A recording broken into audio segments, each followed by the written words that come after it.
ഇതിപ്പോൾ ഈ 2 കവറ് പാൽപ്പൊടിയും വെച്ചോണ്ട് നിൽക്കുന്നത് എന്തിനാ? ഒരു സാധനം ഉണ്ടാക്കാനാ.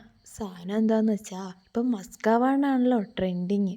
അതിന് വേണ്ടിയിട്ടാ കണ്ടൻസ് മിൽക്കിൻ്റെയൊക്കെ റേറ്റൊക്കെ എന്താ റേറ്റ്.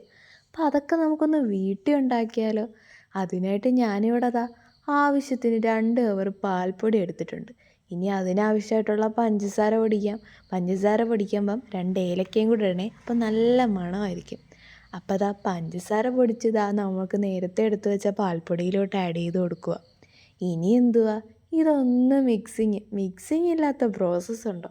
മിക്സിങ് പ്രോസസ്സ് എവിടെയും എപ്പോഴും കാണും. അപ്പോൾ ഞാനിവിടെ വീണ്ടും മിക്സിങ് ചെയ്യുക കേട്ടോ. ഈ മിക്സിങ് ഒക്കെ ചെയ്ത് കഴിഞ്ഞതിന് ശേഷം കുറച്ച് സോഡാപ്പൊടിയും കൂടെ ആഡ് ചെയ്യണേ.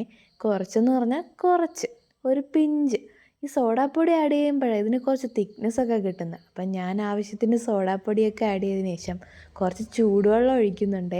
ഇതൊന്ന് മിക്സ് ചെയ്യാനായിട്ട് ചൂടുവെള്ളം തന്നെ എടുക്കാനായിട്ട് പ്രത്യേകം ശ്രദ്ധിക്കണേ.